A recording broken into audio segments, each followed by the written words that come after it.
अभी हिमाचल प्रदेश के चुनाव प्रचार में 3 दिन शेष बचे हैं और 12 तारीख को मतदान होगा। पिछले कुछ दिनों से हिमाचल प्रदेश में तमाम ज़िलों में हम लोगों ने सभाएं करी हैं और जो जनमानस का एक फीडबैक हमको मिल रहा है और जो रिस्पांस लोगों का, कार्यकर्ताओं का, मतदाताओं का है, वो बहुत ही इनकरेजिंग है। और मैं समझता हूँ कि लगातार प्रतिदिन भाजपा और उनकी पार्टी के तमाम नेताओं को एहसास हो रहा है कि वो इस दौर में बहुत पिछड़ते चले जा रहे हैं।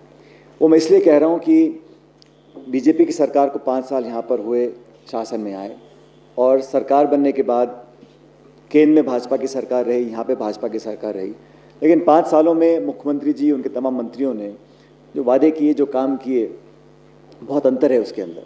और लोग इस बात को बोलते हैं कि हिमाचल प्रदेश की सरकार ने अगर 5 साल में काम किए होते, अपने काम के दम पर, अपनी रिपोर्ट कार्ड, अपनी परफॉर्मेंस, अपनी गवर्नेंस, अपनी डिलीवरी के दम पर अगर वोट मांगते तो जनता अगर खुश होती तो अपने आप वोट डालती।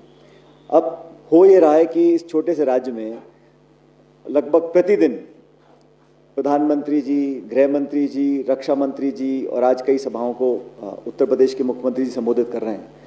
तो अगर मुख्यमंत्री और उनके काम पर इतना कॉन्फिडेंस बीजेपी को होता तो शायद इतने बड़े नेता रोज इस प्रकार से अपना टाइम, अपने संसाधन ज़ाय ना करते।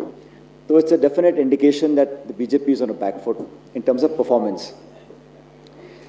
दूसरा, मैंने एक नोटिस किया, जो कल बीजेपी ने शायद संकल्प पत्र नाम से एक डॉक्यूमेंट रिलीज़ किया, वो एक बहुत ही कवर अप जॉब टाइप मुझे लगा कि उसमें कहीं पर भी वो कॉन्फिडेंस लोगों को इंस्पायर करने में बिल्कुल फेल हुए कि हम कुछ कर सकते हैं। सबसे बड़ा मुद्दा उसमें ओपीएस का था, ओल्ड पेंशन स्कीम का। ना तो उसके लिए हाँ बोला है, ना बोला है, और अधर में लटका दिया उसको, क्योंकि वो जानते हैं कि वो अगर हाँ बोलते हैं उसको तो जो हमने पब्लिक को कमिटमेंट किया कांग्रेस पार्टी ने, हमको फॉलो करना पड़ेगा।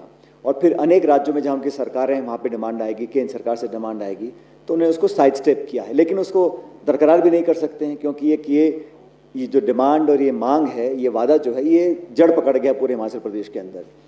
तो इससे पूरी तरह एक्सपोज हो चुके हैं कि इस मुद्दे पर जो पब्लिक ने हमारे वादे को, हमारे मैनिफेस्टो को, एक महत्वपूर्ण अंश को लोगों ने बहुत सहर्ष स्वीकार किया था, उसको वो अब नकार नहीं सकते हैं। इसलिए बहुत फंस गए हैं, ना हाँ बोल पा रहे हैं, ना बोल पा रहे हैं। और जहाँ तक ये भ्रम फैलाया जा रहा है कांग्रेस के बारे में, आपको स्पष्ट करना चाहता हूँ कि जहाँ जहाँ हमारी सरकारें हैं, हमने ओपीएस को लागू किया है, चाहे वो छत्तीसगढ़ हो, चाहे राजस्थान हो, और हिमाचल प्रदेश में भी सरकार निर्माण के तुरंत बाद हम पहली कैबिनेट मीटिंग में इसका निर्णय लेंगे।